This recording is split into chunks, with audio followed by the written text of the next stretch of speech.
저놈 죽여라. 스크린 속에 그가 등장하자 극장안은 순식간에 욕설과 돌팔매질로 아수라장이 됩니다. 날카로운 눈매와 비릿한 미소. 그는 조선 팔도가 가장 증오했던 악질 일본 순사이자 악덕 지주였습니다. 하지만 아무도 몰랐습니다. 카메라가 꺼지는 순간 이 희대의 악마가 구석진 자리에서 도스토옙스키를 읽는 수줍은 문학 청년으로 변한다는 사실을 말입니다. 한국 영화 사상 가장 완벽한 악을 연기했으나 현실에서는 가장 투명한 선을 품고 살았던 배우. 그의 이름은 전택입니다. 도대체 왜 가장 선한 심장을 가진 남자가 평생을 악당의 가면을 쓰고 살아야만 했을까요? 138편의 악행 뒤에 숨겨진 인간 전태기의 진짜 얼굴을 지금 공개합니다. 이야기의 시작은 1912년 5월 15일 경성부, 지금의 서울로 거슬러 올라갑니다. 1912년은 대한제국이 일제에 의해 국권을 강탈당한 지 불과 2년밖에 지나지 않은 해였습니다. 조선의 왕조는 무너졌고 거리에는 일본 헌병들의 군화 소리가 울려 퍼지던 시기였습니다. 사람들의 눈빛에는 생기가 사라졌고 어디를 가나 억눌린 분노와 체념이 공존했습니다. 전태기는 바로 이 상실의 시대에 전주전씨 가문의 아들로 태어났습니다. 그의 유년 시절에 대한 기록은 놀라울 정도로 희미합니다. 훗날 그가 대배우가 된 후에도 자신의 어린 시절을 거의 언급하지 않았기 때문입니다.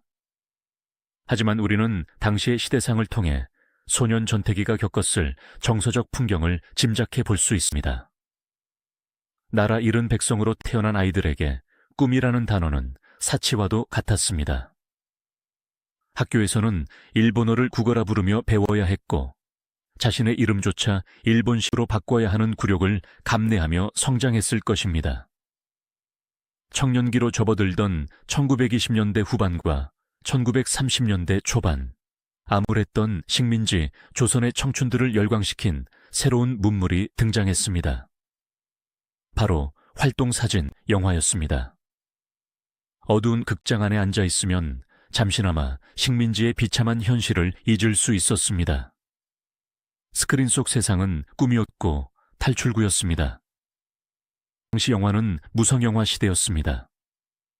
배우들의 목소리는 들리지 않았지만 변사의 현란한 해설과 감정 연기가 더해져 관객들을 웃고 울렸습니다.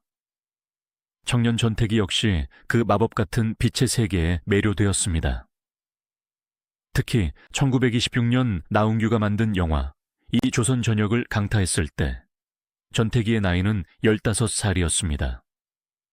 미친 주인공 영진이 낫을 휘두르며 일본 순사를 응징하는 장면에서 극장 안에 모든 조선인이 통곡하며 아리랑을 불렀던 그 뜨거운 체험은 예민한 감수성을 가진 청년 전태기의 심장에 씻을 수 없는 흔적을 남겼습니다. 아마도 그때 그는 막연하게나마 생각했을 것입니다. 나이, 저 사각의 프레임 안에 들어가고 싶다. 저 빛 속에서 살고 싶다. 그러나 배우가 된다는 것은 당시 사회적 통념상 결코 환영받는 일이 아니었습니다. 광대라고 불리며 천시받던 직업이었고 보수적인 집안에서는 상상조차 할 수 없는 일탈이었습니다. 하지만 청년의 가슴속에 지펴진 불꽃은 쉽게 꺼지지 않았습니다. 1930년대 중반, 경성은 근대와 정은대가 기묘하게 동거하는 도시였습니다. 전차는 종로를 가로질러 달렸고 모던 보이와 모던 걸들은 명동거리를 활보했지만 골목 안쪽에는 여전히 가난과 억압이 도사리고 있었습니다. 23세 청년 전태기는 결심합니다. 자신의 운명을 이 은막의 세계에 던지기로 말입니다. 그리고 1935년 그는 운명적인 만남을 갖게 됩니다. 바로 자신이 그토록 동경했던 조선 영화계의 거목 춘사 나웅규를 만나게 된 것입니다. 당시 나웅규는 단순한 영화 감독이나 배우를 넘어선 민족의 영웅과도 같은 존재였습니다. 그런 나웅규 앞에서 신인 배우 지망생 전태기가 섰을 때의 긴장감은 이루 말할 수 없었을 것입니다. 나홍규는 전태기의 얼굴을 유심히 뜯어보았습니다. 전태기는 당시 유행하던 미남형 배우들과는 거리가 멀었습니다. 피부는 거칠었고 눈매는 날카로웠으며 턱선은 고집스럽게 각져 있었습니다. 로맨스 영화의 주인공이 되어 여심을 흔들 만한 부드러운 인상은 결코 아니었습니다.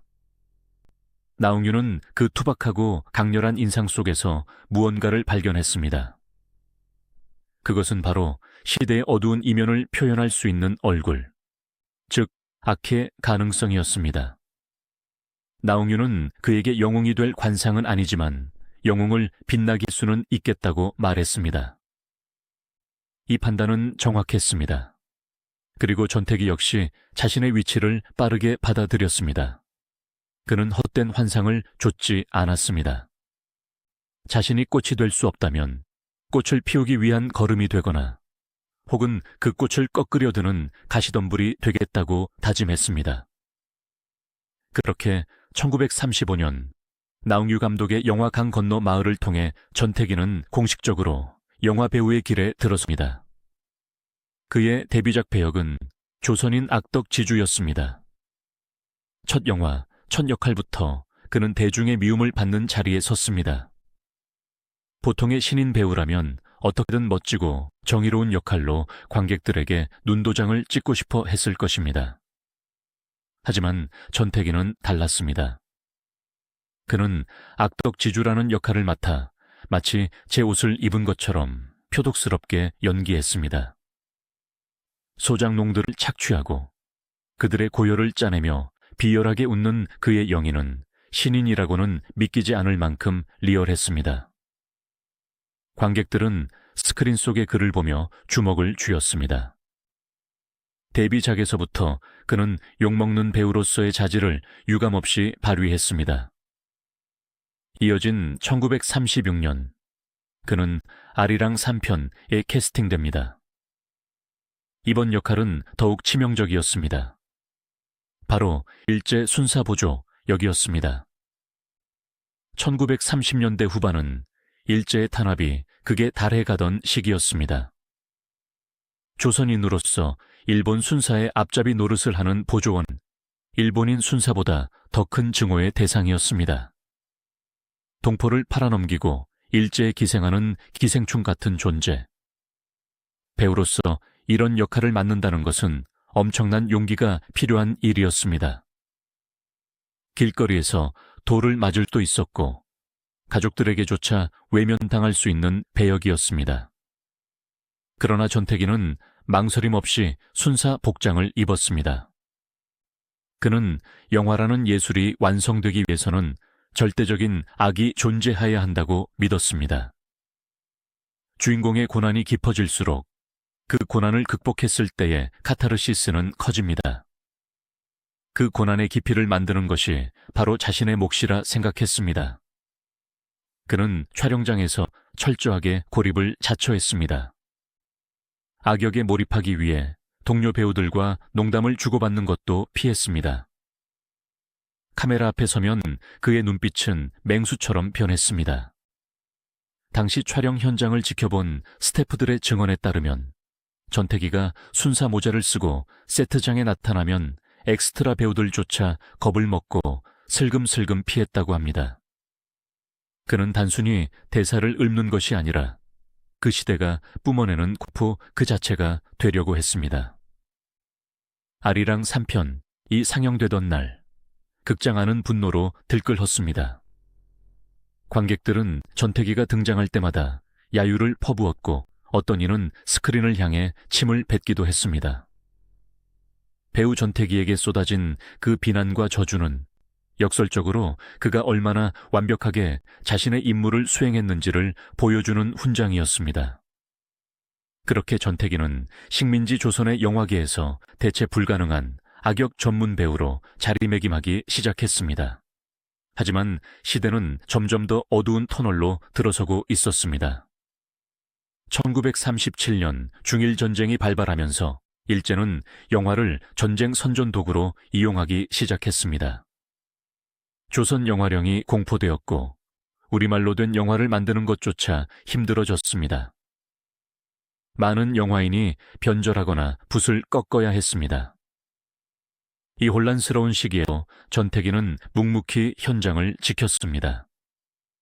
비록 그가 맡을 수 있는 역할이 비열한 배신자나 악당에 국한되어 있었을지라도 그는 영화이라는 끈을 놓지 않았습니다. 1940년대 초반 태평양 전쟁으로 전선이 확대되면서 조선 땅은 거대한 변경으로 변해갔습니다. 영화 필름조차 구하기 힘든 물자 부족 속에서도 간간히 영화는 제작되었고 전태기는 그 속에서 꾸준히 얼굴을 비쳤습니다. 이 시기 그의 심경이 어떠했는지는 정확히 알 수 없습니다. 다만 그가 훗날 영화가 내 인생의 전부였다고 회고한 것을 미루어 짐작해 볼 때 그는 그 암흑기에도 오직 영희 하나만을 바라보며 버텼을 것입니다. 세상이 미쳐 돌아갈 때 그 미친 세상을 연기함으로써 역설적으로 제정신을 붙들고 있었는지도 모릅니다. 1945년 8월 15일 마침내 해방이 찾아왔습니다. 거리로 뛰쳐나온 사람들은 만세를 불렀고 일장기가 내려진 자리에 태극기가 개양되었습니다. 영화계에도 해방의 기쁨은 넘쳐났습니다. 억압받았던 창작의 자유가 봇물 터지듯 쏟아져 나올 것이라는 기대가 팽배했습니다. 조선 영화 건설본부가 결성되었고 항일 투쟁을 다룬 영화들이 기획되기 시작했습니다. 전태기에게도 새로운 기회가 열리는 듯 했습니다. 일제 강점기 내내 순사나 악덕 지주 역할을 도맡아 하며 쌓아온 악인 이미지를 벗고 새로운 캐릭터에 도전해 볼 수 있는 세상이 온 것입니다. 하지만 운명은 그에게 쉽게 다른 가면을 허락하지 않았습니다. 해방의 환희는 짧았습니다. 한반도는 곧바로 이념의 대립이라는 소용돌이에 휘말렸습니다. 38선이 그어지고 좌익과 우익의 갈등이 영화계 내부까지 파고들었습니다. 어제까지 동료였던 사람들이 사상 검증을 하며 서로를 손가락질했습니다. 혼란스러운 전국 속에서도 영화는 만들어졌지만 관객들이 원하는 것은 여전히 선명한 권선징악의 이야기였습니다. 정의로운 독립투사가 있으면 그를 괴롭히는 친일파 악당이 반드시 필요했습니다. 해방 공간에서 제작된 영화들, 예를 들어 최인규 감독의 같은 작품들이 쏟아져 나오면서 전태기는 다시 한번 호출되었습니다. 이번에도 역할은 악당이었습니다. 다만 그 대상이 일본 순사에서 이제는 청산되어야 할 친일파나 민족 반역자로 바뀌었을 뿐입니다. 그는 기꺼이 그 역할을 받아들였습니다. 누군가는 시대의 쓰레기통 역할을 해야 했고 전태기는 자신이 그 오물을 뒤집어 쓰는 것을 두려워하지 않았습니다. 그리고 1950년 6월 25일 새벽의 포성과 함께 한국 전쟁이 발발합니다. 서울은 순식간에 인민군의 수중에 떨어졌습니다. 영화인들은 뿔뿔이 흩어졌습니다. 일부는 부산으로 피난을 갔고 일부는 서울에 숨어 지냈으며 일부는 강제로 납북되기도 했습니다. 전태기의 전쟁 기간 행적은 구체적으로 알려지지 않았으나 그 역시 생존을 위해 처절한 시간을 보냈을 것입니다. 전쟁은 영화보다 더 잔혹한 현실이었습니다. 스크린 속에서 연기했던 죽음과 공포가 실제 눈앞에서 벌어지는 아비규환의 현장. 3년여의 전쟁은 국토를 폐허로 만들었지만 아이러니하게도 전쟁이 끝난 후 한국 영화는 새로운 르네상스를 맞이할 준비를 하고 있었습니다.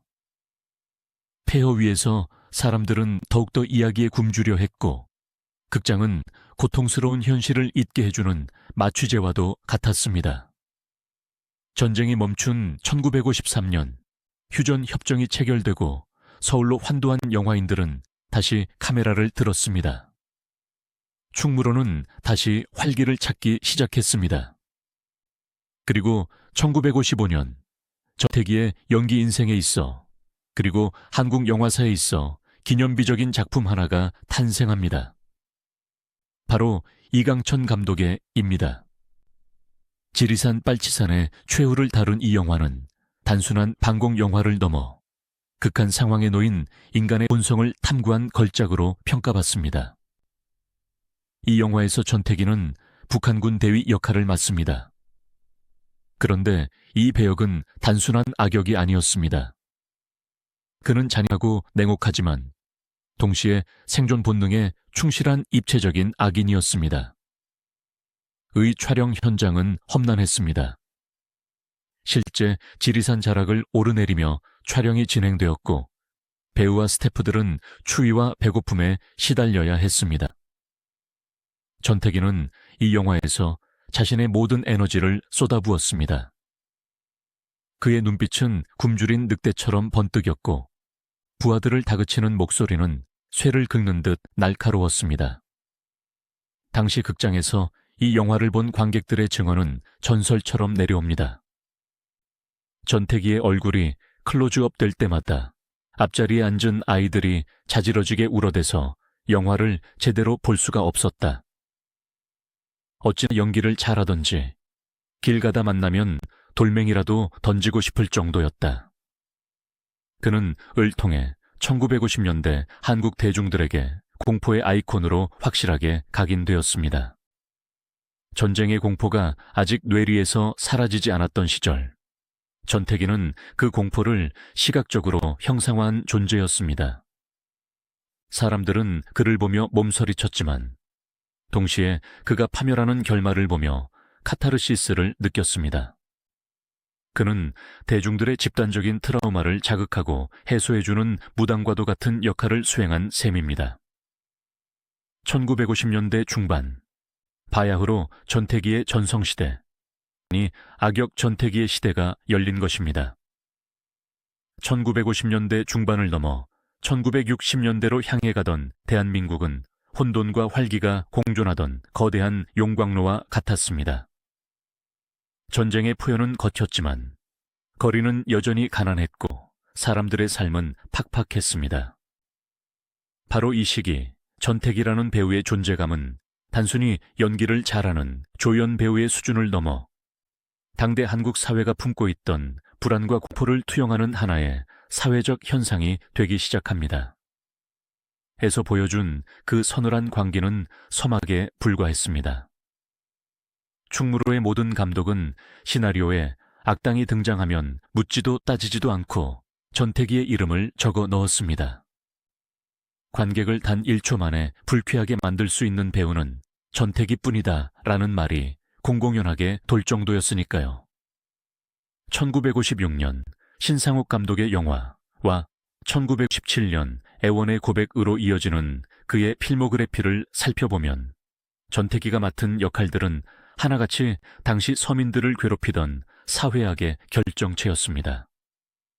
그는 가난한 마부를 착취하는 냉혹한 주인이었고 병든 아내와 자식을 둔 가장을 벼랑 끝으로 내모는 고리 대금업자였습니다. 당시 한국 사회에서 가장 무서운 존재는 귀신이 아니라 당장 내일 갚아야 할 빚을 독촉하러 오는 사채업자나 새빵살이를 구박하는 집주인이었습니다. 전태기는 바로 그 현실의 공포를 연기했습니다. 그의 눈빛은 빚을 갚지 못한 자의 수치심을 파고들었고 그의 목소리는 가난한 자들의 뼈를 때렸습니다. 1958년 신상옥 감독의 또 다른 문제작에서 그는 미군 부대 주변을 맴도는 양공주와 밀수꾼들 사이에서 기생하는 범죄 조직의 일원으로 분합니다. 폐허가 된 서울과 미군의 풍요가 기형적으로 섞인 공간, 그곳에서 욕망을 위해 타인을 짓밟는 그의 모습은 전후 한국 사회에 일그러진 자화상이기도 했습니다. 관객들은 스크린 속 전태기를 보며 욕을 퍼부었지만 사실 그 욕설은 부조리한 세상을 향한 비명이기도 했습니다. 전태기는 기꺼이 대중들의 욕바디가 되어주었습니다. 사람들이 자신을 향해 삿대질을 할수록 그는 더욱더 악랄한 표정을 연구했고 더욱더 비열한 톤으로 대사를 뱉었습니다. 그것이 배우로서 그가 시대에 복무하는 방식이었습니다. 그리고 1960년 한국 영화사뿐만 아니라 한국 현대사에서도 가장 중요한 분기점이 되는 해가 밝았습니다. 4월 19혁명으로 독재 정권이 무너지고 사회 전반에 민주화의 열망과 현실 비판적 시각이 쏟아져 나오던 그때 유현목 감독의 불세출의 걸작 오발탄이 세상에 나왔습니다. 전후 한국 리얼리즘 영화의 정점이라 불리는 이 영화에서 전태기의 비중은 주연인 김진규나 최무룡에 비하면 크지 않았습니다. 하지만 그의 등장은 영화의 정서적 밀도를 폭발시키는 기폭제였습니다. 오발탄에서 그는 주인공 철호 가족을 옥죄어 오는 빚쟁이, 악덕 채권자로 등장합니다. 철호는 양심을 지키며 살아가려 하지만 가난과 책임감 때문에 서서히 무너져가는 인물입니다. 전태기는 그 철호의 숨통을 조이는 현실 그 자체였습니다. 낡은 문을 열고 들어와 빚을 독촉하는 전태기의 표정에는 일말의 동정심도 없었습니다. 오직 돈에 대한 탐욕과 채무자에 대한 경멸만이 가득했습니다. 단 5분 남새 짧은 출연이었지만 그 장면은 관객들의 뇌리에 깊이 박혔습니다. 그의 연기는 과장되지 않았습니다. 소리를 지르거나 폭력을 휘두르지 않아도 그저 차게 쏘아보는 눈빛 하나만으로 상대방을 질식시킬 듯한 압박감을 선사했습니다. 유현목 감독은 훗날 전태기 선생이 있었기에 철호의 절망이 완성될 수 있었다고 회고했습니다. 그가 연기한 아기는 만화 속에나 나오는 가상의 괴물이 아니라 내일 당장 우리 집 대문을 두드릴지도 모르는 옆집의 악당이었기에 더욱 공포스러웠던 것입니다. 1960년대를 관통하며 한국 영화는 장르의 다양화를 꾀하기 시작합니다. 현대물뿐만 아니라 사극이 대거 제작되었고 전태기의 활동 영역도 자연스럽게 사극으로 확장되었습니다. 1962년 신상옥 감독의 대작 폭군 연산에서 그는 또 한 번 변신을 시도합니다. 이번에는 칼을 든 무사나 탐관오리가 아니라 왕의 귀와 눈을 가리고 폭정을 부추기는 간신이자 잔인한 내시 역이었습니다. 현대물의 악역이 거칠고 직선적이었다면 사극에서의 전태기는 음습하고 교활했습니다. 구중궁궐의 어둠 속에서 낮게 깔리는 그의 목소리는 왕을 파멸로 이끄는 뱀의 혀와 같았습니다. 그는 권력에 기생하여 사리사욕을 채우는 인간 군상의 추악함을 섬뜩하리만큼 완벽하게 묘사해냈습니다. 이처럼 1950년대 후반부터 1960년대 중반까지 전태기는 말 그대로 소처럼 일했습니다. 1961년에만 10여 편의 영화에 출연했고 1963년, 1966년 등 굵직한 작품들에 잇따라 이름을 올렸습니다. 에서는 부패한 시장 상인 두목 역을 맡아 생존을 위해 서로를 물어뜯는 밑바닥 인생들의 비정한 세계를 그려냈습니다. 33년이라는 활동기간 동안 138편이라는 다작은 그가 얼마나 감독들에게 신뢰받는 배우였는지를 증명합니다. 주연 배우는 스케줄이나 이미지 관리를 위해 작품을 가리지만 조연, 특히 악역 전문 배우였던 전태기는 부르는 곳이면 어디든 달려갔습니다. 그는 자신의 연기가 영화의 배경이 되고 밑거름이 되는 것을 주저하지 않았습니다. 자, 그런데 여기서 우리는 스크린 밖으로 나와 카메라 뒤편의 인간 전태기를 들여다보아야 합니다. 대중들은 영화 속 이미지만을 보고 그를 피도 눈물도 없는 독종, 성격 파탄자, 술과 여자를 밝히는 남봉꾼일 것이라고 제멋대로 상상했습니다. 실제로 당시 연예계 주변에는 근거 없는 루머들이 안개처럼 피어올랐습니다. 그중 가장 대표적인 것이 바로 전설적인 무용가 최승희와의 스캔들이었습니다. 전태기가 최승희랑 몰래 결혼했다더라. 아니다, 최승희가 월북하기 전에 전태기와 동거를 했다더라. 하는 식의 소문은 꼬리에 꼬리를 물고 퍼져나갔습니다. 당대 최고의 스타였던 최승희의 신비로움과 악역으로서 강렬한 인상을 가진 전태기의 이미지가 결합하여 만들어진 대중들의 호기심이 빚어낸 허상이었습니다. 하지만 진실은 따로 있었습니다. 사실 최승희의 실제 연인이자 무용가였던 사람의 이름이 공교롭게도 전태기였습니다. 동명이인의 무용가 때문에 생긴 오해였던 것입니다. 배우 전태기는 억울할 법도 했지만 그는 변명하지 않았습니다. 그저 허허 웃어넘기며 내가 그런 대단한 분과 어울릴 급이나 됩니까? 라고 스스로를 낮췄을 뿐입니다. 그는 대중이 자신을 어떻게 생각하든 그것 또한 배우로서 감당해야 할 몫이라고 여겼던 것 같습니다. 혹은 진실은 언젠가 밝혀질 것이라는 세상을 향한 담담한 믿음이 있었는지도 모릅니다. 그렇다면 진짜 전태기는 어떤 사람이었을까요? 당시 충무로 다방이나 촬영장 구석에서 그를 목격한 사람들의 증언은 한결같습니다. 그는 고독한 독서광이자 침묵의 수행자였습니다. 촬영 대기 시간, 다른 배우들이 삼삼오오 모여 잡담을 나누거나 화투를 칠 때 전태기는 항상 구석진 의자에 홀로 앉아 책을 읽었습니다.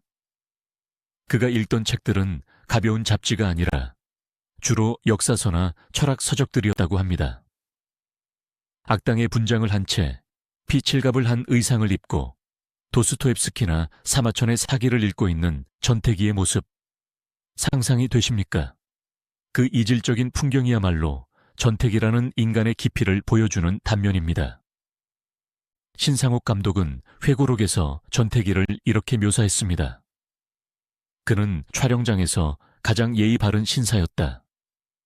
감독인 나에게도 막내 스태프에게도 항상 존댓말을 썼고 자신의 촬영분이 끝나도 다른 배우들의 연기를 방해하지 않으려 발소리조차 죽여서 걸어 나갔다.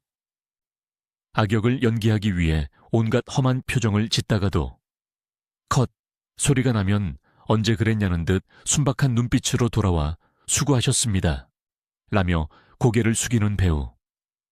후배들이 연기가 안 풀려 쩔쩔매고 있으면 조용히 다가가 어깨를 토닥여주며 눈에 힘을 좀 빼게. 진짜 무서운 건 힘을 줬을 때가 아니라 힘을 뺐을 때 나오는 법이야라고 나지막이 조언을 건네던 선배. 그것이 동료들이 기억하는 전태기의 진짜 얼굴이었습니다. 1960년대 중반을 넘어서며 한국 영화계는 또 한 번의 변화를 맞이합니다.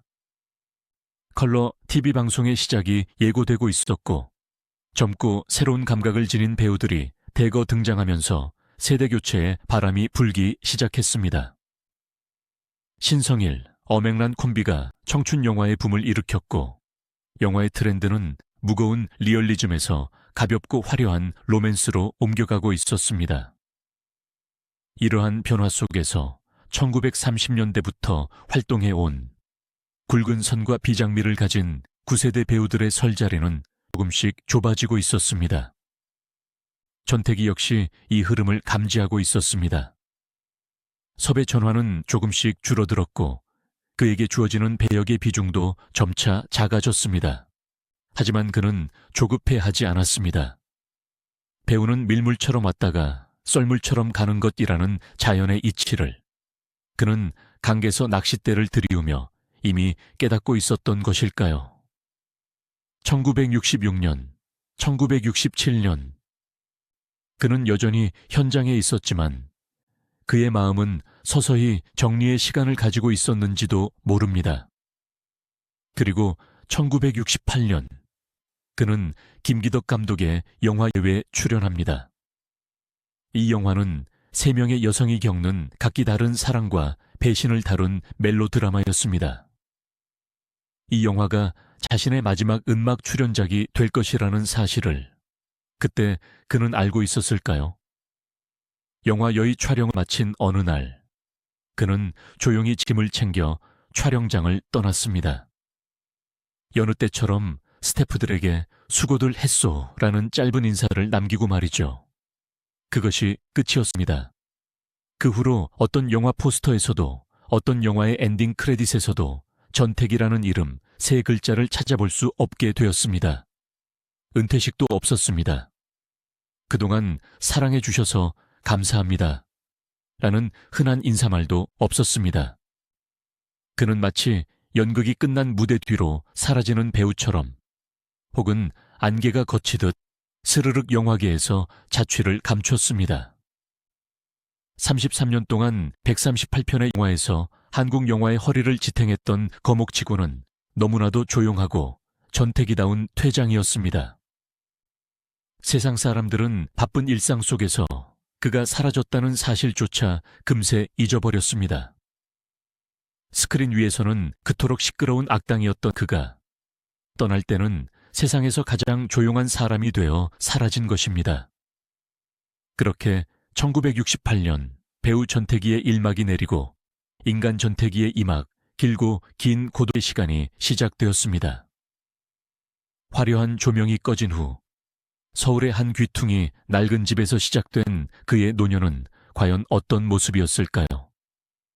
우리가 알지 못했던 잊혀진 30년의 세월. 그 침묵의 시간 속으로 이제 발걸음을 옮겨보려 합니다. 1969년의 새해가 밝았을 때 서울의 풍경은 예전과 다를 바 없이 분주했습니다. 전차의 종소리는 여전히 종로를 울렸고 명동의 인파는 어깨를 부딪히며 거리를 메웠습니다. 하지만 서울 중구 저동의 한 낡은 골목길 안쪽, 전태기의 시간은 세상의 속도와는 정반대로 흐르기 시작했습니다. 30년 넘게 그를 감싸고 있던 화려한 조명과 카메라의 열기, 그리고 관객들의 함성과 야유가 사라진 자리에 찾아온 것은 거대한 침묵이었습니다. 그것은 마치 폭풍우가 휩쓸고 지나간 뒤의 바다처럼 고요하고도 두려운 적막이었습니다. 배우로서의 은퇴는 단순히 직업을 그만두는 것이 아니었습니다. 그것은 매일 아침 눈을 뜰 때마다 자신을 증명해야 했던 전태기라는 이름의 무게를 내려놓는 일이자 동시에 존재의 이유를 상실하는 과정이기도 했습니다. 은퇴 직후에 그는 마치 길을 잃은 아이처럼 보였을지도 모릅니다. 수십 년간 새벽부터 밤늦게까지 촬영장을 오가며 빡빡하게 짜인 스케줄대로 움직이던 그에게 하루 24시간을 온전히 자신의 의지대로 채워야 하는 자유는 낯설고 어색한 형벌과도 같았습니다. 아침에 눈을 떠도 갈 곳이 없다는 사실, 전화벨이 울리지 않는다는 사실, 대본을 외우기 위해 밤을 새우지 않아도 된다는 사실. 이 모든 것이 그에게는 안식이 아니라 공허함으로 다가왔을 것입니다. 평생을 남의 삶, 그것도 악인의 삶을 대신 살아주느라 정작 자신의 삶을 돌볼 겨를이 없었던 그는 이제야 비로소 늙고 지친 육체 속에 갇힌 인간 전태기와 독대하게 되었습니다. 1970년대로 접어들면서 대한민국은 격변의 시기를 맞이합니다. 경부고속도로가 뚫리고 수출 입국을 외치며 경제성장의 가속 페달을 밟던 시절, 문화계의 판도 또한 급격하게 바뀌고 있었습니다. 안방극장이라 불리는 TV의 보급률이 기하급수적으로 늘어나면서 대중의 관심은 스크린에서 브라운관으로 이동하기 시작했습니다. 흑백 영화 시절에 스타들이 하나둘 TV 드라마로 무대를 옮겼습니다. 최무룡, 김진규 같은 동료 배우들이 TV 속에서 새로운 전성기를 맞이하거나 혹은 국회의원에 출마하며 정치권으로 진출하는 모습을 전태기는 그저 묵묵히 지켜보았습니다. 누군가는 그에게 묻기도 했습니다. 전 선생님, 선생도 TV에 한번 나와보시지 그러십니까? 악역으로 선생님만 한 분이 없는데. 하지만 그는 고개를 저었습니다. 그에게 연기란 필름이라는 질감을 통해 완성되는 빛과 그림자의 예술이었습니다. 좁은 브라운관 상자 안에서 시간에 쫓기며 찍어내는 인스턴트식 드라마 연기는 그의 성정에 맞지 않았던 것일지도 모릅니다. 혹은 자신의 시대가 저물었음을 본능적으로 직감하고 추해기 전에 스스로 물러난 자의 자존심이었을 수도 있습니다. 그가 은둔 생활을 했던 저동의 자택은 화려함과는 거리가 먼 소박하다 못해 초라한 곳이었습니다. 좁은 골목을 굽이굽이 들어가야 나오는 낡은 기와집. 비가 오면 지붕을 걱정해야 했고, 겨울이면 우풍이 들어 뼈마디가 시린 그런 집이었습니다. 동네 사람들도 그 집에 누가 사는지 잘 몰랐습니다. 가끔 번거지 모자를 푹 눌러 쓰고 시장에 나와 콩나물이나 두부를 사가는 구부정한 노인이 한때 대한민국을 호령했던 천하의 악당 전태기일 것이라고는 상상조차 하지 못했습니다. 그는 철저하게 익명성 뒤로 숨었습니다. 가끔 그래서 나이 지긋한 행인이 그를 알아보고 저 사람 혹시 옛날 영화에 나오던 하고 수군거리면 그는 황급히 고개를 숙이고 골목 사이로 사라졌습니다. 그는 잊혀지는 것을 두려워하지 않았습니다. 오히려 기억되는 것을 부끄러워하는 듯 했습니다. 악역으로 살았던 지난날의 영광이 현실의 초라함과 대비되는 것을 견딜 수 없었던 탓일까요? 아니면 이제는 그저 평범한 노인으로 남고 싶었던 소박한 바람 때문이었을까요? 그의 경제적 상황은 넉넉지 않았습니다. 아니, 솔직히 말해 빈곤했습니다. 1950에서 60년대 한국 영화계는 배우들에게 넉넉한 부를 안겨줄 수 있는 시스템이 아니었습니다. 주연 배우들조차 출연료를 떼이기 일쑤였고, 전태기 같은 조연 배우들은 겹치기 출연을 하며 박리담회로 생계를 유지해야 했습니다. 게다가 당시에는 재방송 출연료나 저작권료 같은 개념조차 없었습니다. 138편의 영화가 아무리 TV에서 방영되고 비디오로 출시되어도 그에게 돌아오는 몫은 단돈 10원도 없었습니다. 평생을 영화에 바쳤지만 영화는 그의 노후를 책임져 주지 않았습니다. 저축해둔 돈은 야금야금 줄어들었고 생활은 점점 더 궁핍해졌습니다. 하지만 그는 누구에게도 손을 벌리지 않았습니다. 가난했지만 비굴하지 않았습니다. 그것이 그가 평생 지켜온 악역의 품격이었습니다. 이 길고 지루한 은둔의 시간 동안 그의 유일한 벗은 낚시였습니다. 1970년대와 80년대 그는 틈만 나면 소양호나 파로호로 떠났습니다. 낚시꾼들 사이에서 그는 말없는 조사로 통했습니다. 다른 이들이 소주잔을 기울이며 떠들 때도 그는 묵묵히 있지만 바라보았습니다. 화려했던 조명 대신 강물에 비친 달빛을 벗삼아 그는 스크린 밖에 진짜 자신으로 돌아가는 시간을 가졌습니다. 그렇게 그는 자연 속에서 조용히 숨을 고르고 있었습니다. 1980년대 그리고 90년대로 접어들며 그는 팔순을 바라보는 나이가 되었습니다. 노안이 찾아왔습니다. 강인했던 체력은 눈에 띄게 떨어졌고 지팡이 없이는 거동이 불편해졌습니다. 대한민국은 선진국 문턱에 들어섰다고 자화자찬했지만 그 화려한 성장의 그늘에는 평생을 예술에 바친 원로들의 비참한 노후가 방치되어 있었습니다. 전태기는 그 소외된 예술인들의 상징과도 같았습니다. 이 무렵 영화계 일각에서 자성의 목소리가 나오기 시작했습니다.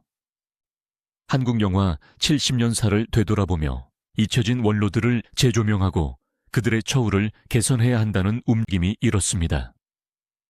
영화인협회와 문화부를 중심으로 원로 예술인 지원 사업에 대한 논의가 시작되었습니다. 그리고 전태기의 이름이 다시금 사람들 입에 오르내리기 시작했습니다. 수소문 끝에 찾아낸 그의 거처는 너무나 초라해서 방문한 후배 영화인들을 숙연하게 만들었습니다. 좁은 방, 낡은 이불, 그리고 벽에 걸린 낡은 사진 몇 장. 그것이 한 시대를 풍미했던 대배우의 전부였습니다. 1995년은 전태기의 인생에 있어 그리고 이 긴 이야기의 클라이맥스를 향해 가는 아주 중요한 해입니다. 당시 스포츠조선과 청룡영화상 사무국은 제16회 청룡영화상을 준비하며 특별한 기획을 하고 있었습니다. 한국 영화의 뿌리를 찾고 그 뿌리를 지켜온 이에게 경의를 표하는 특별공로상 수상자를 선정하는 일이었습니다. 여러 후보가 거론되었습니다. 하지만 심사위원들의 만장일치에 가까운 지지를 받은 인물은 바로 전택이었습니다. 주연 배우들은 박수와 명예를 이미 충분히 받았다. 하지만 30년 넘게 욕먹는 악역을 자처하며 한국 영화를 묵묵히 바쳐온 전택이 선생이야말로 지금 우리가 기억하고 기록해야 할 진정한 영화인이다. 이 결정은 즉시 그에게 통보되었습니다. 전화를 받은 전태기의 반응은 어땠을까요? 처음에는 믿지 못했을 것입니다. 나 같은 늙은이에게 무슨 상이냐며 손사래를 쳤을지도 모릅니다. 30년 가까이 잊혀진 채 살아온 그에게 세상이 다시 손을 내민다는 것은 낯설고도 두려운 일이었을 테니까요. 하지만 영화계 후배들의 간곡한 설득 끝에 그는 시상식 참석을 수락합니다. 장롱 깊숙이 넣어두었던 좀이 쓸었을지도 모를 낡은 양복을 꺼내 손질하고 희끗희끗한 머리를 단정하게 빗어 넘겼을 83세의 노배우. 거울 속에 비친 자신의 얼굴을 보며 그는 무슨 생각을 했을까요? 그 얼굴에는 더 이상 스크린을 찢어밟길 듯한 살기는 없었습니다. 대신 세월의 풍파가 만들어낸 깊은 주름과 모든 것을 관조하는 듯한 온화한 눈빛만이 남아있었습니다. 그것은 악마의 가면을 벗고 비로소 드러난 성자의 얼굴이었습니다. 1995년 12월의 어느 겨울밤, 서울의 화려한 국립극장. 레드카펫 위로 당대 최고의 스타들이 쏟아져 들어왔습니다. 최민수, 김혜수, 박중훈. 젊고 아름다운 별들의 축제. 그 화려한 불빛 사이로 지팡이를 짚은 노구의 전태기가 들어섰습니다. 카메라 플래시가 터졌지만 대부분의 젊은 기자들은 그가 누구인지 몰라 어리둥절했습니다.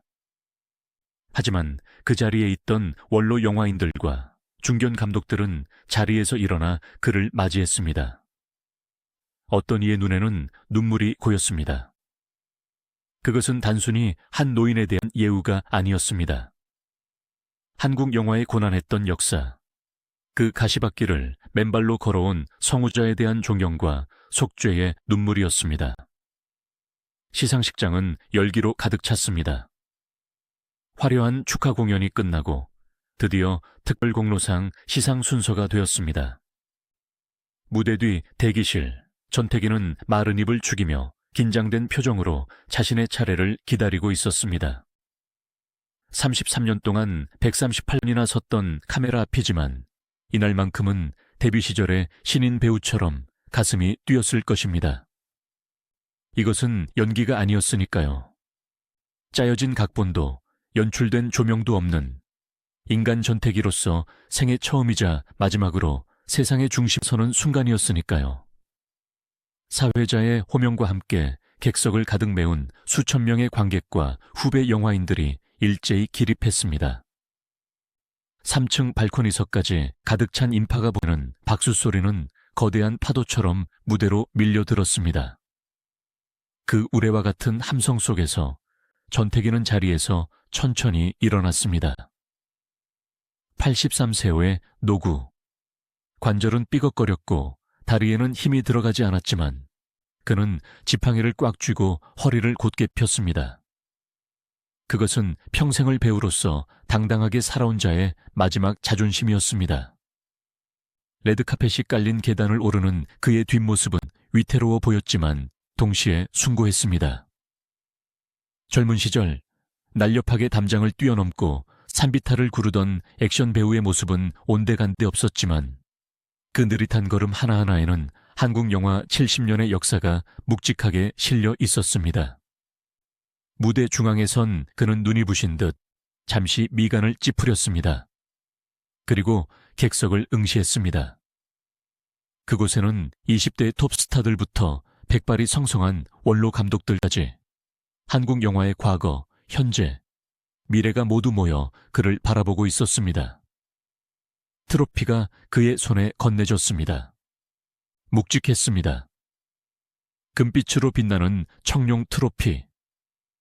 그것은 그가 평생 받아본 유일한 상이었습니다. 악역이라는 이유로, 조연이라는 이유로, 흥행 배우가 아니라는 이유로 언제나 시상식의 들러리조차 되지 못했던 그가 여든이 넘어서야 비로소 주인공이 되어 받아든 생애 첫 트로피였습니다. 장내의 정적이 감돌았습니다. 모두가 그의 입을 주시했습니다. 마이크 앞에 선 그는 떨리는 손으로 트로피를 어루만지며 잠시 침묵했습니다. 그 침묵은 그가 평생 스크린 위에서 보여주었던 그 어떤 대사보다 더 긴장감 넘치고 호소력이 있었습니다. 나는 평생을 나쁜 놈으로 살았습니다. 그의 첫마디에 객석에서 낮은 웃음과 탄식이 동시에 터져 나왔습니다. 사람들은 나를 보고 침을 뱉었고 아이들은 울었습니다. 하지만 나는 한 번도 내 배역을 부끄러워한 적이 없습니다. 누군가는 악인이 되어야 했고 나는 그 역할을 맡아 최선을 다했을 뿐입니다. 그의 목소리는 조금 떨렸지만 발음은 여전히 정확했고 울림통은 깊었습니다. 늙은 배우의 흉성에서 뿜어져 나오는 진정성에 장내는 숙연해졌습니다. 오늘 이 상은 내가 잘해서 받는 상이 아니라 그동안 나를 미워해 주신 관객 여러분이 주는 용서의 상이라고 생각하겠습니다. 영화가 제 인생의 전부였습니다. 감사합니다. 짧은 소감, 화려한 수사나 미사여구는 없었습니다. 하지만 그 투박한 진심은 그 자리에 있던 모든 이들의 가슴을 울렸습니다. 눈시울을 붉히며 박수를 치는 후배 여배우들의 모습이 중계 카메라에 잡혔습니다. TV로 생중계된 이 장면은 당시 EMP 위기를 앞두고 불안에 떨던 대한민국 국민들에게 잔잔한 감동을 주었습니다. 평생을 음지에서 묵묵히 자신의 일을 해온 사람도 언젠간 빛을 본다는 희망, 그리고 잊혀진 아버지 세대에 대한 향수를 불러일으켰기 때문입니다. 그날 밤 전태기는 세상에서 가장 행복한 악당이었습니다. 시상식이 끝나고 화려한 조명이 꺼진 뒤 그는 다시 현실로 돌아왔습니다. 방송국에서 마련해준 차를 타고 저동의 집으로 돌아가는 길, 차창 밖으로 스쳐 지나가는 서울의 야경은 눈부셨습니다.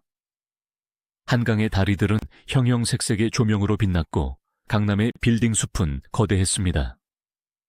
그가 젊은 시절 낚시를 하던 뚝섬의 고요한 강변은 이제 고층 아파트 단지로 변해 있었습니다. 그는 변해버린 서울을 보며 무슨 생각을 했을까요? 자신이 연기했던 1950년대의 폐허와 1990년대의 풍요 사이에는 건널 수 없는 강이 흐르고 있었습니다. 그는 자신이 박물관에 전시된 유물처럼 느껴졌을지도 모릅니다. 세상은 너무나 빠르고 화려하게 변해가는데 자신은 여전히 흑백 필름 속에 느린 속도에 머물러 있다는 고립감. 트로피를 쥔 그의 손에 더욱 힘이 들어갔습니다. 집에 도착했을 때 방여주는 이는 없었습니다. 차가운 냉기가 도는 방. 그는 턱시도를 벗어 옷걸이에 조심스럽게 걸어두고 평소 입던 낡은 내복으로 갈아입었습니다.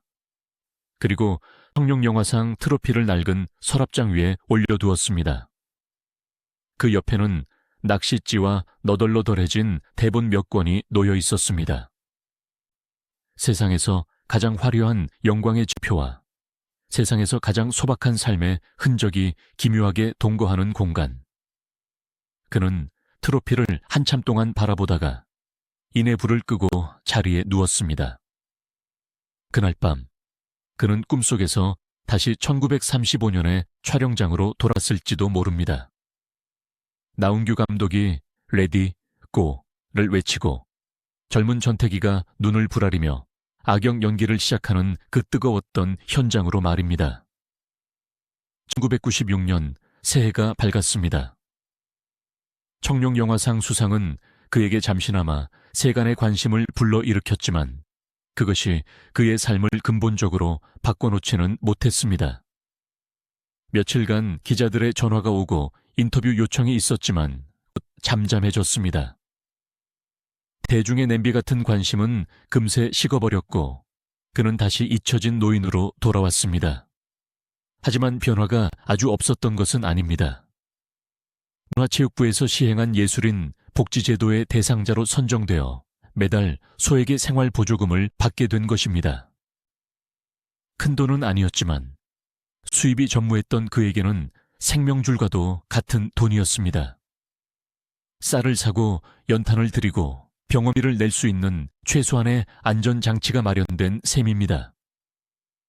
그는 나라에서 주는 이 돈을 받을 때마다 내가 평생 영화를 찍어서 세금도 제대로 못 냈는데 늙어서 폐만 끼치는 것 같아 미안하다고 주변에 말하곤 했습니다.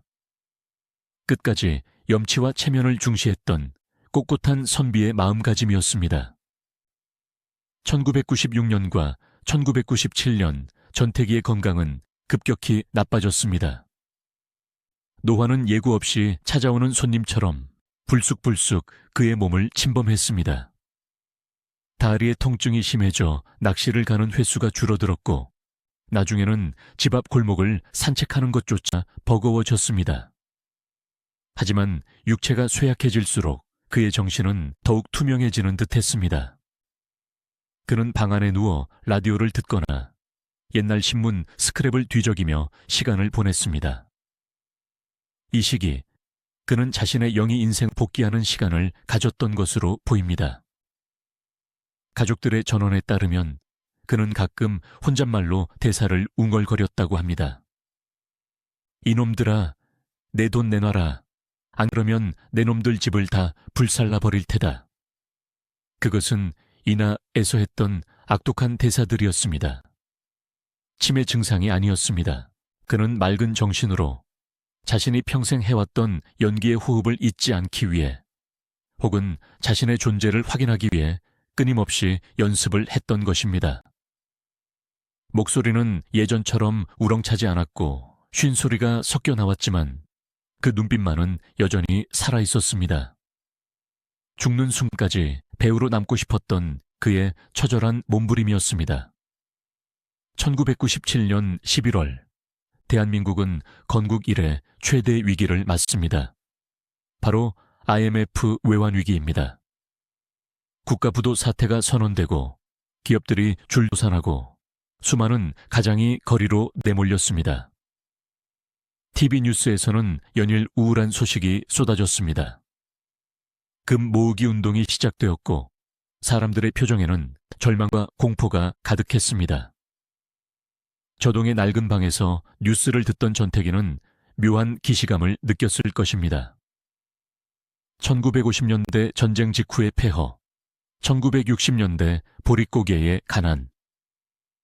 그가 평생 영화 속에서 그려냈던 그 비참하고 잔혹한 현실이 1990년대 말에 다시 재현되고 있었으니까요. 그가 연기했던 악덕 채권자들이 현실 세계에 넘쳐나기 시작했습니다. 빚을 갚지 못해 야반도주하는 사람들, 가족이 해체되는 비극들. 영화 오발탄의 상황이 30년의 세월을 뛰어넘어 현실이 된 것입니다. 전태기는 이 상황을 어떻게 바라보았을까요? 평생 악을 연기하며 사회의 부조리를 고발했던 그에게 다시금 반복되는 역사의 비극은 남다른 아픔으로 다가왔을 것입니다. 세상은 변하지 않는구나. 여전히 사람들은 고통받고 누군가는 그 고통을 이용해 배를 불리는구나. 병상에 누운 그는 천장을 바라보며 긴 한숨을 내쉬었을지도 모릅니다. 자신의 연기가 단순히 오락이 아니라 시대를 비추는 거울이었음을 뼈저리게 실감하면서 말입니다. 1997년 겨울은 유난히 추웠습니다. IMF 한파까지 겹쳐 사람들의 마음은 꽁꽁 얼어붙었습니다. 전태기의 기력은 하루가 다르게 쇠잔해졌습니다. 이제는 혼자 힘으로 일어나는 것조차 힘겨워졌습니다. 식사량은 눈에 띄게 줄어 미음 몇 숟가락을 겨우 넘기는 정도였습니다. 하지만 그는 고통을 호소하지 않았습니다. 간병을 하던 가족이나 조카 어디 아프신 데는 없냐고 물으면 그저 고개만 가로저을 뿐이었습니다. 그는 죽음이 가까이 왔음을 직감하고 있었던 것 같습니다. 죽음을 대하는 그의 태도는 그가 즐겨했던 낚시와 닮아 있었습니다. 물고기가 미끼를 물 때까지 조용히 기다리듯 그는 다가오는 마지막 순간을 담담하게 그리고 품위 있게 기다리고 있었습니다. 그해 겨울, 낚시 잡지 한 권이 배달되었습니다. 그는 떨리는 손으로 잡지를 펼쳤습니다. 겨울 낚시터의 풍경이 담긴 사진들이 있었습니다. 눈 덮인 호수, 얼음 구멍 사이로 들이운 낚싯대. 그는 사진을 손으로 쓰다듬었습니다. 차가운 얼음의 감촉이 손끝에 전해지는 듯했습니다. 가고 싶구나. 그가 남긴 몇 안 되는 말 중 하나였습니다. 그것은 단순히 낚시터에 가고 싶다는 의미를 넘어 모든 짐을 내려놓고 자연으로 돌아가고 싶은 영원한 안식을 향한 갈망이었을 것입니다. 배우 전태기. 138편의 영화에서 그는 수백 명을 죽이고 수천 명을 괴롭히고 온갖 악행을 저질렀습니다. 하지만 그 모든 것은 허구였습니다. 현실에 그는 개미 한 마리 죽이는 것도 저어했을 만큼 마음 여린 사람이었습니다. 그는 평생 가짜 악을 연기하며 진짜 선을 지키려 했던 사람인지도 모릅니다. 세상의 모든 증오를 자신이 뒤집었음으로써 관객들에게는 정의의 승리라는 카타르시스를 선물하고 싶었던 희생양. 그것이 바로 악역 전태기의 본질이었습니다. 1998년이 밝아오고 있었습니다. 20세기의 끝자락, 그리고 전태기의 생의 마지막 해가 시작되었습니다. 창문 틈으로 들어오는 겨울바람이 문풍지를 떨리했습니다. 방 안의 공기는 차가웠지만 그의 머리맡에는 1995년에 받은 청룡 영화상 트로피가 여전히 금빛으로 빛나고 있었습니다. 그 빛은 마치 꺼져가는 생명의 불씨를 지키려는 듯 어둠 속에서 은은하게 그를 비추고 있었습니다. 이제 대본의 마지막 장, 엔딩 크레딧이 올라갈 시간이 다가오고 있었습니다. 그의 숨소리가 조금씩 거칠어지기 시작했습니다. 하지만 그의 표정은 그 어느 때보다 평온했습니다. 마치 촬영이 끝나고 분장을 지운 뒤 수고했습니다 라고 말하며 집으로 돌아가려는 배우의 얼굴처럼. 그는 조용히, 아주 조용히 자신의 마지막 컷을 준비하고 있었습니다. 아무도 주목하지 않는 카메라조차 없는 그 좁은 방에서 그는 생애 가장 진실한 연기, 죽음이라는 배역을 맞이할 준비를 마쳤습니다. 1998년 2월의 마지막 밤이 지나고 3월의 첫날이 밝아오고 있었습니다. 겨울의 끝자락이라 하지만 바람에는 여전히 날선 한기가 서려 있었습니다. IMF 외환위기라는 거대한 태풍이 휩쓸고 간 대한민국의 봄은 잔인할 만큼 더디게 오고 있었습니다.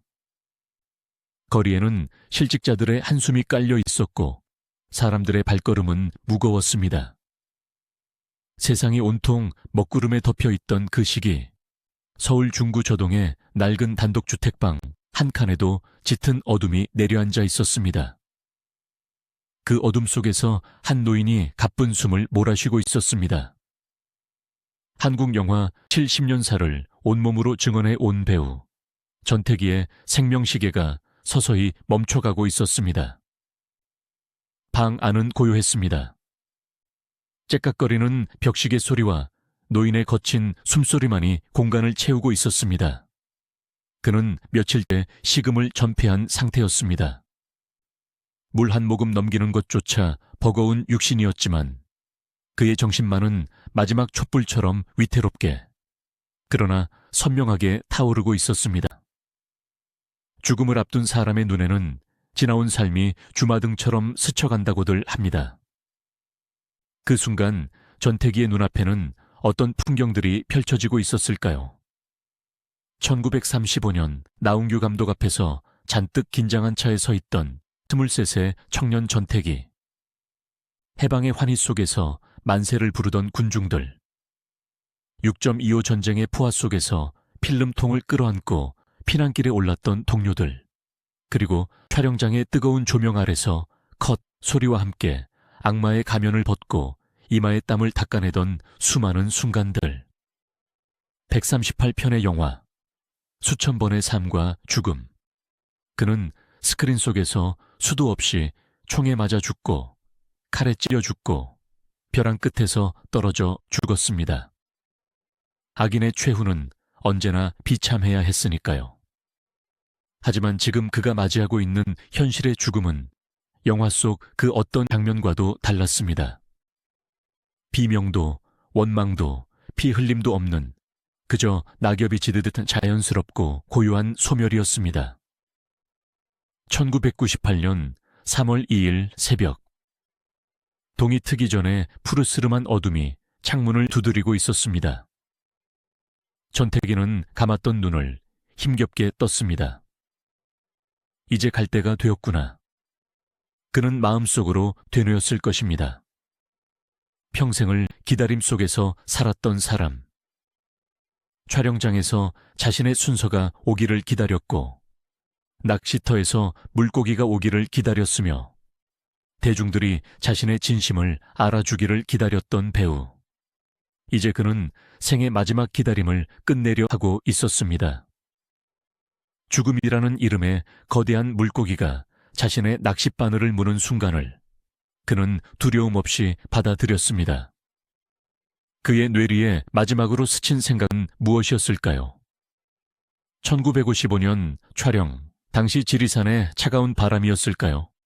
아니면 1995년 청룡 영화상 시상식에서 쏟아지던 눈부신 박수 소리였을까요?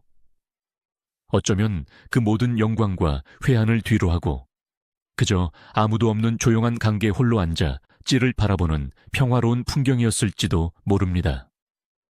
그는 입가에 희미한 미소를 머금었습니다. 그것은 악역 전태기가 평생 보여주었던 비열한 조소가 아니라 인간 전태기가 보여줄 수 있는 가장 순수하고 평온한 미소였습니다. 오전 10시경, 가족이 방으로 들어왔을 때 그는 이미 숨을 거둔 뒤였습니다. TV는 꺼져 있었고 방 안의 공기는 차갑게 식어 있었습니다. 향년 86세.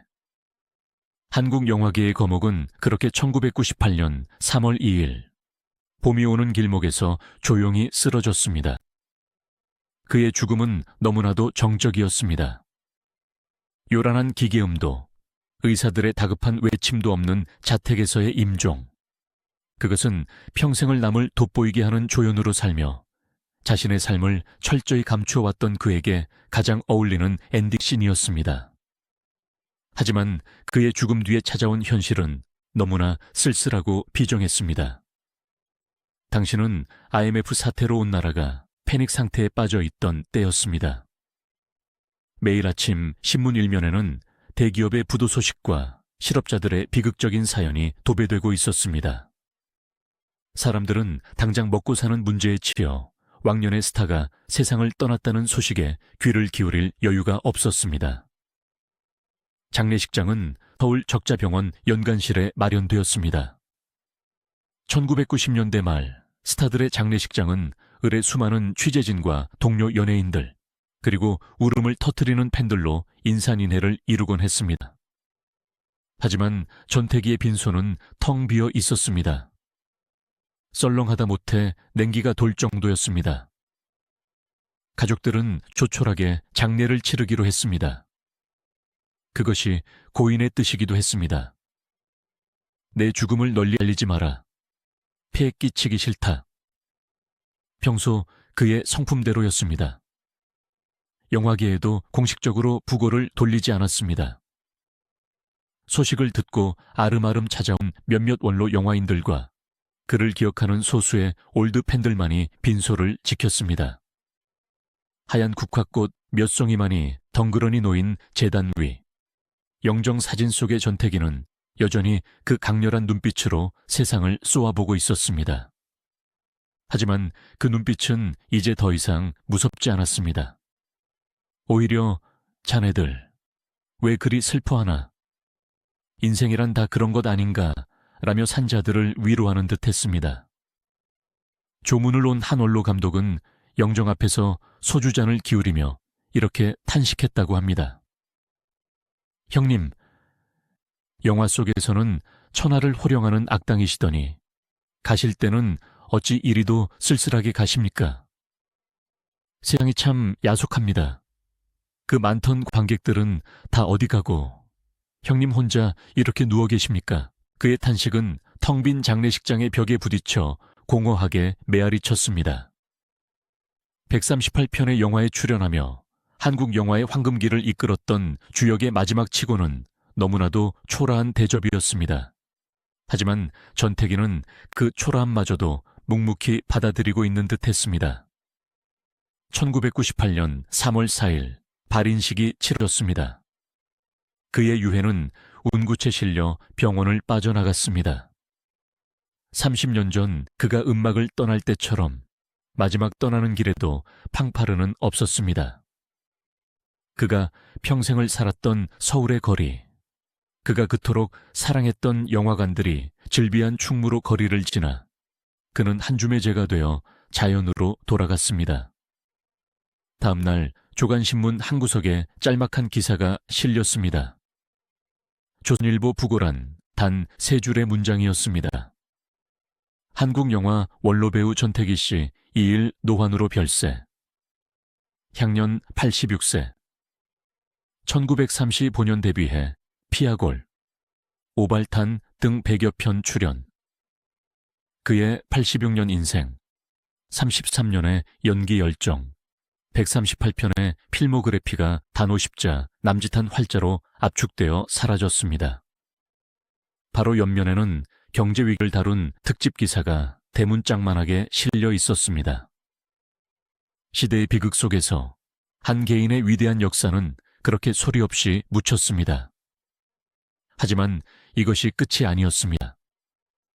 필름통 속에 잠들었던 그의 영혼은 디지털이라는 새로운 시대를 만나 비로소 긴 잠에서 깨어날 준비를 하고 있었습니다. 그렇게 전태기는 세상에서 잊혀졌습니다.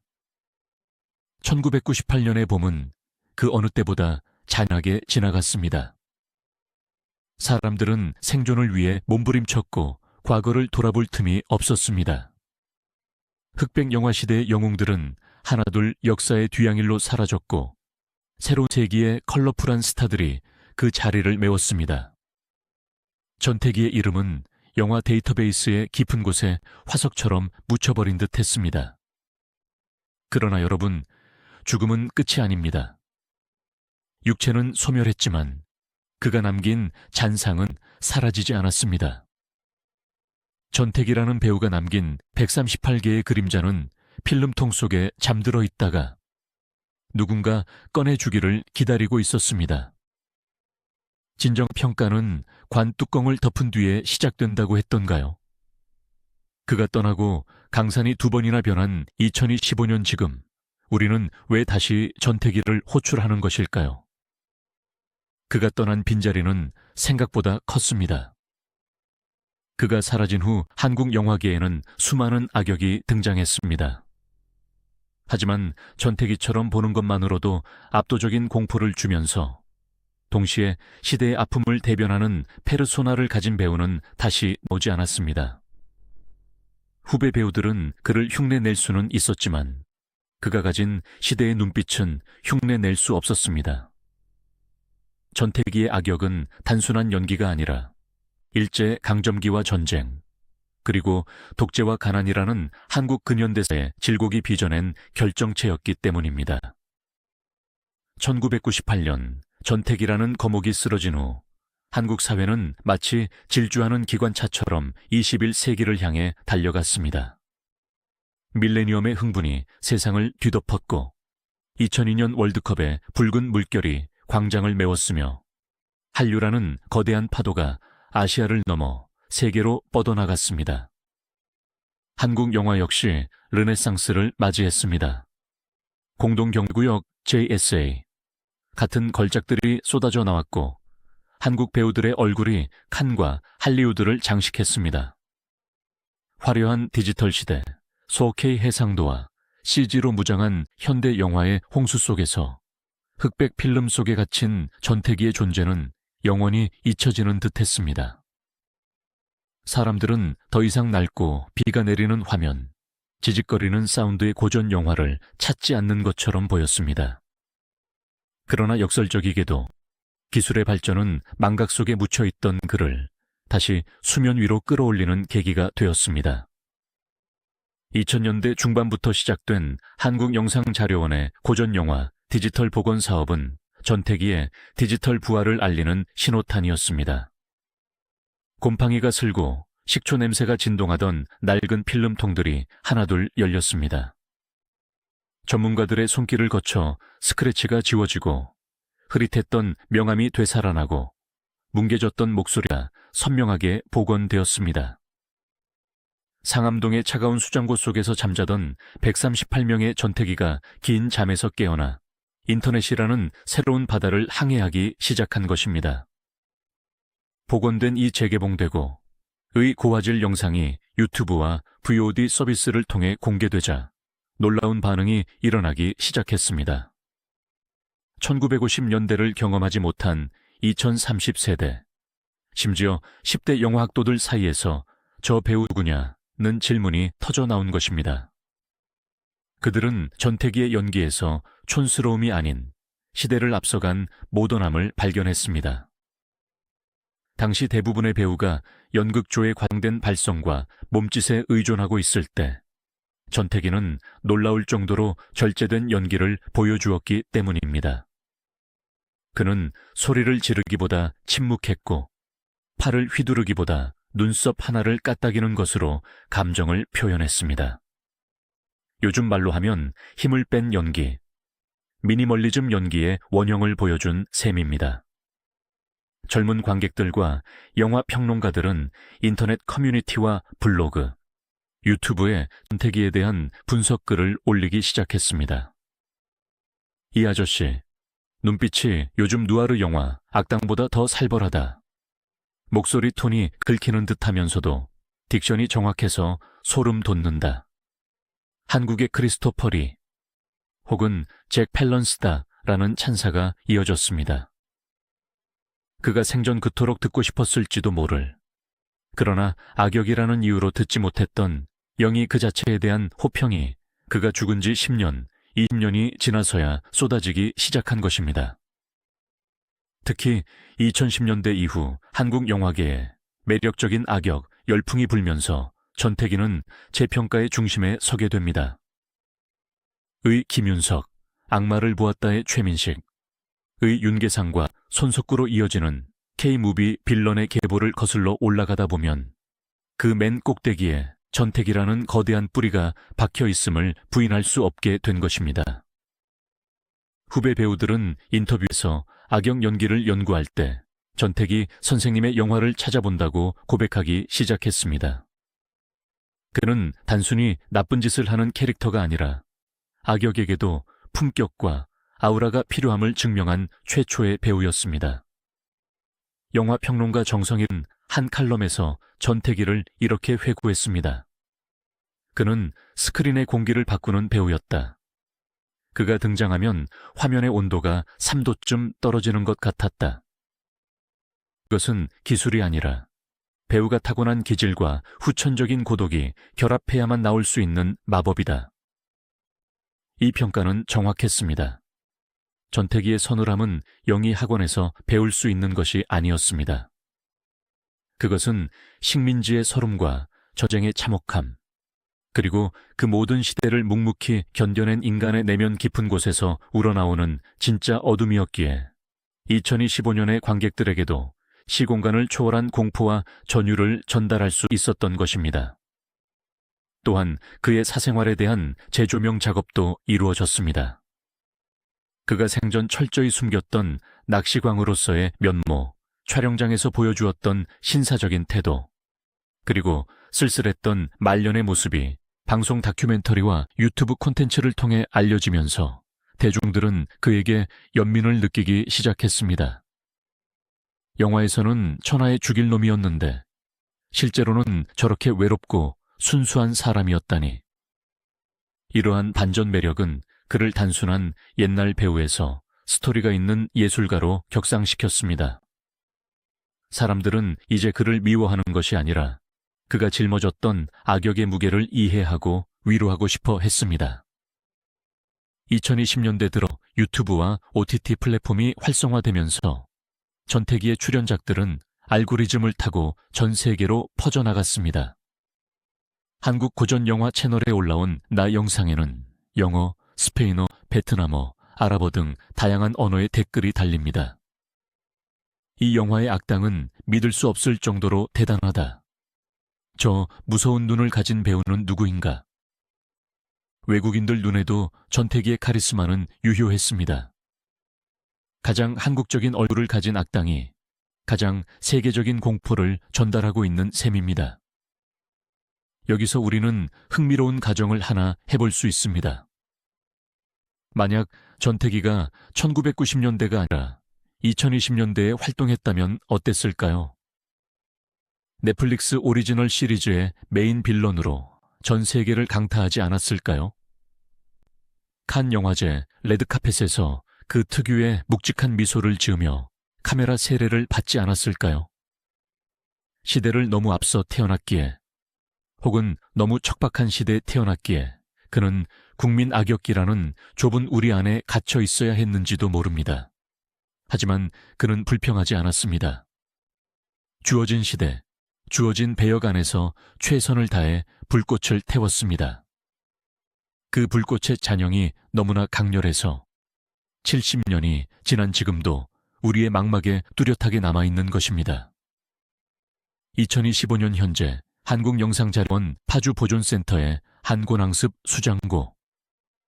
그곳에는 전태기의 육성이 담긴 필름들이 영구 보존되고 있습니다. 그가 죽어서 한 줌의 재가 되어 자연으로 돌아간 것과는 달리 그의 목소리와 표정은 디지털 데이터로 변환되어 영생을 얻었습니다. 이제 누구도 그를 욕하지 않습니다. 아이들도 그를 보고 울지 않습니다. 대신 경이로운 눈빛으로 그를 바라봅니다. 이것이야말로 배우가 누릴 수 있는 최고의 영광이자 그가 평생 감내했던 고독에 대한 뒤늦은 그러나 가장 확실한 보상이 아닐까요? 우리는 이제 그의 영의 인생을 관통했던 철학적인 질문 앞에 섭니다. 악이란 무엇인가? 그리고 그 악을 연기한다는 것은 무엇인가? 전태기에게 악역은 단순한 밥벌이가 아니었습니다. 그것은 세상의 부조리를 고발하는 가장 강력한 수단이었습니다. 착한 주인공이 정의를 외칠 때보다 악랄한 전태기가 약자를 짓밟을 때 관객들은 분노하며 정의의 필요성을 더 절실하게 느꼈습니다. 그는 스스로 공공의 적이 됨으로써 역설적으로 사회의 도덕성을 환기시키는 다크 히어로의 역할을 수행했던 것입니다. 그는 낚시터에서 찌를 바라보며 무슨 생각을 했을까요? 수면 아래 보이지 않는 물고기처럼 인간의 내면 깊은 곳에 숨겨진 욕망과 이기심을 꿰뚫어 보고 있었던 것은 아닐까요? 그가 보여준 악역 연기가 그토록 리얼했던 이유는 그가 인간이라는 존재의 나약함과 추악함을 누구보다 깊이 이해하고 있었기 때문일 것입니다. 그는 인간을 혐오해서 악역을 한 것이 아니라 인간을 너무나 잘 알았기에 악역을 완벽하게 소화할 수 있었습니다. 이제 우리는 1912년 경성에서 시작해 1998년 서울 조동의 낡은 방에서 끝을 맺은 그리고 2020년 디지털의 바다에서 다시 부활한 배우 전태기의 대서사시 그 마지막 페이지를 넘기려 합니다. 86년의 생애, 33년의 연기 인생, 138편의 영화. 이 방대한 숫자들 너머에 남겨진 진정한 의미는 과연 무엇일까요? 우리가 오늘날 이토록 긴 시간을 들여 한 명의 지나간 배우를 복귀해야만 했던 이유는 그의 삶이 단순히 과거의 유물이기 때문이 아니라 현재를 살아가는 우리에게 여전히 유효한 삶의 태도와 예술적 질문을 던지고 있기 때문입니다. 오늘날 전 세계는 K 콘텐츠에 열광하고 있습니다. 기생충이 아카데미를 제패하고 오징어 게임이 전 세계 안방을 점령했습니다. 한국 영화와 드라마가 가진 힘, 그 역동성과 폭발적인 에너지의 원천은 어디에 있을까요? 많은 평론가는 한국 콘텐츠 특유의 강렬한 캐릭터성을 꼽습니다. 선과 악의 경계가 모호하거나 혹은 악역마저도 묘한 매력을 지니게 만드는 입체적인 캐릭터 구축 능력. 그 뿌리를 거슬러 올라가면 우리는 필연적으로 전택이라는 이름과 마주하게 됩니다. 1950년대와 60년대 한국 영화의 토양이 척박했던 시절, 전태기는 맨땅에 헤딩하듯 한국형 빌런의 문법을 창조해냈습니다. 그전까지 한국 고전소설이나 연극에서의 악인은 그저 평면적인 나쁜 놈에 불과했습니다. 이유 없이 심술을 부리거나 태생적으로 못돼 먹은 인물로 그려졌지요. 하지만 전태기의 악역은 달랐습니다. 그의 악행에는 시대적 맥락이 있었고 생존을 위한 처절함이 있었으며 때로는 관객으로 하여금 저 시대라면 나라도 저렇게 되었을지 모른다는 서늘한 공감을 불러일으키는 설득력이 있었습니다. 그는 악역에게 품위를 부여했습니다. 소리를 지르며 난동을 부리는 양아치 연기는 누구나 할 수 있습니다. 하지만 침묵과 눈빛만으로 상대를 제압하고 스크린 전체를 긴장감으로 몰아넣는 연기는 아무나 할 수 있는 것이 아닙니다. 오늘날 우리가 김윤석의 속악귀를 보며 최민식의 악마를 보았다를 보며 느끼는 그 전율의 DNA는 반세기 전 전태기가 흑백 필름 속에 심어놓은 씨앗이 발아하여 꽃피운 결과라고 해도 과언이 아닙니다. 그는 후배들에게 악역도 예술이 될 수 있다는 것을 몸소 보여준 위대한 성우자였습니다. 또한 인간 전태기가 보여준 삶의 태도는 2025년에 우리에게 더 큰 울림을 줍니다. 지금은 자기 과시의 시대입니다. 사람들은 SNS를 통해 자신의 일거수일투족을 자랑하고 조금이라도 더 관심을 받기 위해 자극적인 행동을 서슴지 않습니다. 연예인들은 물론이고 일반인들까지 관심 종자가 되어가는 세상입니다. 이런 세상에서 평생을 철저한 익명성과 겸손으로 일관했던 전태기의 삶은 마치 죽빗소리처럼 우리의 정신을 때립니다. 그는 스타가 되려 하지 않았습니다. 그는 배우가 되려 했습니다. 그는 유명해지려 하지 않았습니다. 그는 유용한 사람이 되려 했습니다. 영화 속에서 자신이 돋보이는 것보다 주인공을 빛나게 해주는 그림자 역할을 자처했던 그의 직업윤리. 그것은 비단 영화계뿐만 아니라 무한 경쟁 사회를 살아가는 우리 모두가 되새겨야 할 덕목입니다. 남을 밟고 올라서야만 성공한다고 믿는 세상에서 내가 기꺼이 어둠이 되어 당신을 빛나게 하리라는 그의 희생정신은 진정한 어른의 품격이 무엇인지를 보여줍니다. 그의 말년을 다시 떠올려 봅니다. 아무도 찾아오지 않는 낡은 방, 낚시 잡지 한 권, 그리고 꺼져 있는 TV. 언뜻 보기에 그것은 실패하고 잊혀진 노인의 쓸쓸한 최후처럼 보일 수 있습니다. 하지만 과연 그랬을까요? 어쩌면 그것은 그가 스스로 선택한 가장 완벽한 평화가 아니었을까요? 세상의 소음으로부터 차단된 고요 속에서 그는 비로소 타인의 삶을 연기해야 하는 의무에서 벗어나 온전히 자기 자신으로 존재할 수 있었을 것입니다. 그가 그토록 사랑했던 낚시를 생각해 봅시다. 낚시꾼은 빈 낚싯대를 들이우고 하염없이 기다립니다. 물고기가 잡히지 않아도 실망하지 않습니다. 그저 흐르는 물을 바라보며 자연과 하나가 되는 시간, 그 자체를 즐길 뿐입니다. 전태기에게 인생은 거대한 낚시터와 같았을지도 모릅니다. 젊은 날에는 배역이라는 물고기를 낚기 위해 치열하게 살았지만 노년에는 모든 욕심에 낚싯대를 거두고 인생이라는 강물의 흐름을 관주하며 생을 마감했습니다. 그는 빈손으로 왔다가 빈손으로 가는 인생의 진리를 낚시를 통해 체득했던 철학자였습니다. 2025년의 어느 늦은 밤, 여러분이 우연히 유튜브에서 1950년대 흑백 영화를 보게 된다면, 그리고 그 안에서 찢어진 눈으로 세상을 노려보는 한 남자를 마주치게 된다면 부디 무서워하지 마십시오. 화면 속의 그에게 마음속으로 조용히 말을 걸어 주십시오. 전태기 선생님, 당신의 영희는 정말 최고였습니다. 그리고 당신은 참 괜찮은 사람이었습니다. 그러면 화면 속의 악당, 아주 잠시 0.1초의 짧은 순간, 그 특유의 악독한 표정을 풀고 수줍은 소년처럼 혹은 인자한 노신사처럼 희미하게 미소 지어 줄지도 모릅니다. 악마의 가면을 쓴 성자, 침묵의 거인, 한국 영화의 영원한 그림자, 배우 전태기, 그의 이름 석자를, 그리고 그가 온몸으로 써내려간 치열했던 영희 인생을 우리 모두의 기억 속에 영구히 저장하며 이 긴 이야기를 마칩니다. 그동안 이 긴 시간 여행을 함께해 주신 여러분, 대단히 감사합니다.